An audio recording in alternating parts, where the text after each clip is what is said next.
Hey guys, Indetta One here. I'm going to show you a gun. I got a little buddy hanging out with me right now, so we'll see how this review goes. This is my Yorkie. He just loves to sit on my lap. It's like I'm like his favorite person in this house. So anyways, that's Henry. So you guys, now you know something personal about me. I have a Yorkshire. Anyways, here's the Kriss. I'm not going to do a review on this gun. I'm just going to kind of go over and show you what I've done to it. Now, I bought this gun brand new with a total of 4 mags, 3 extra mags, and I think it was around 430 or 440 total shipped. Not actually absolutely positive. Basically, it's about the most expensive gas blowback gun I've bought, though, out of pocket wise. I mean, I've got my Masada, which I probably got 400 bucks into this thing, all said and done, by the time I've sold parts and bought parts. So, but this guy's definitely the most out of pocket right off the bat. A big part of that was buying the 3 extra mags. But the Kriss, you're either going to love the style or you're going to hate the style. And it's kind of growing on me. And, you know, it's not the most appealing looking gun. It's definitely different. Which is just, I mean, the real steel version is totally off, you know, a new line of thinking as far as guns go. So with the downward traveling bolt here to eliminate recoil. So anyways, first thing I did to mine was highlight all the trademarks here.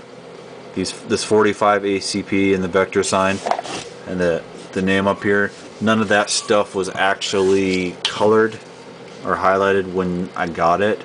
So I went through and I did that, just, you know, give it a little more zap to it. The other thing I did to it was, one of the first things I did was swap out this vertical grip. And the stock one to me was just uncomfortable. It has a finger stop on the front of it, and to me it felt funny on my hands, like I didn't quite have enough room there between that and the actual grip part. So I got rid of that and just put on this RVG. I already had this guy laying around, so I didn't have to pay any more for it, which is good. For optics, you can see obviously I went with an EOTech. It is a 557 version. It does have the controls on the side. I actually prefer the controls on the back just because they're less likely to get bumped, especially when you're wearing the gun or when you got it on a sling. Even when I put this thing on my wall, it sits on my wall. It sits this way, so the buttons are against the wall. So I got to be careful not to bump those as I'm putting the thing away. I'm gonna end up getting another rail for this side just for looks wise. It seems kind of bare to me.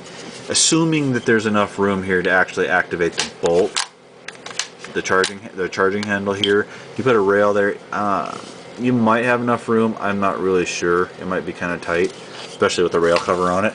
So I might just leave that off. Love to see. Got the little, it's like a King Arm style or a Volter style, I believe. It's an Element rail cover there that I put on this side. Up front, the main thing I did to it, obviously, it is, I believe it's an Echo 1 Zombat flash hider. Now, I bought this thing brand new.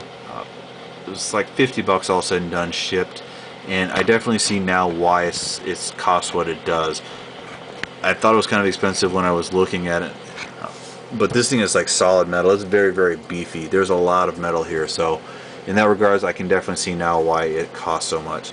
A lot of people hate this. They think it looks weird. Personally, I think it looks really good on this gun. It fits the style of this gun. Now, everybody else puts a suppressor on it. I don't like doing what everybody else does. I like to change them up a little bit. So that's why I went with the flash hider on here instead. And I definitely think this is the right flash hider for this gun. Or at least if you're going to put this flash hider on a gun, this is the gun to put it on. I'll put it that way.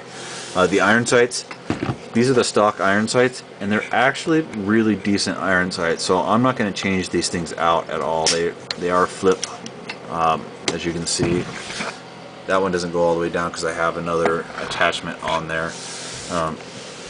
This stock sling mount is in a weird position for me, and it kind of gets in the way of the folding stock. So I bypassed that and I just put this Magpul APC on here. You can see the finish on it's kind of funny. It's kind of a bronze look. I'm not really sure why it showed up like that. It's the first time I've ever seen one come like that.